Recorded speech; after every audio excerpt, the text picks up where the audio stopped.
Hi guys, good morning! By the way, my love, shout out to my love, shout out to my family, shout out to all my followers out there.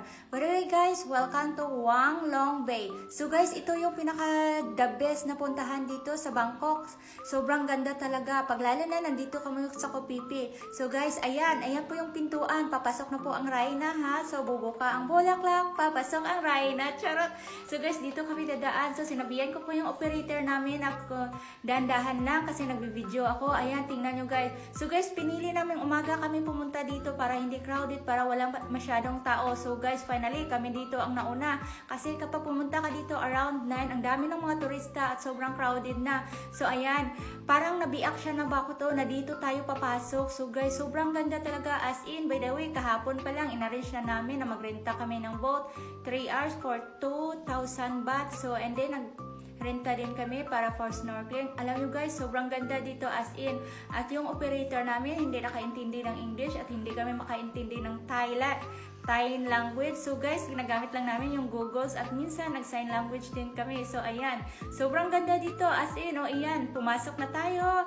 So guys, finally guys, nakapasok na tayo dito. O let's go. So guys, sobrang ganda as in.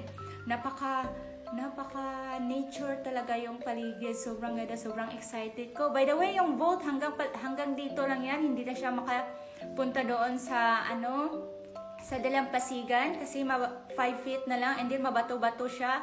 So guys, ngayon iikot ko yung camera dahil nandito na po tayo sa loob ng Wang Long Bay. Sobrang ganda guys, as in. Alam nyo ba, hindi ko alam kung magkano yung sobrang taas ng mga bato dito. Sobrang ganda as in.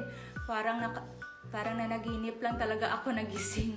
So guys, ayan, iikot ko po yung camera para sa inyo, para makita nyo din ang view. O tingnan nyo, sobrang ganda dito as in. Sobrang ganda. So guys, and then finally guys, pupunta kami doon sa beach. Kailangan namin lumangoy. And then yung mga cellphone namin ilagay na namin sa plastic para hindi siya mabasa. So ayan, sobrang ganda as in.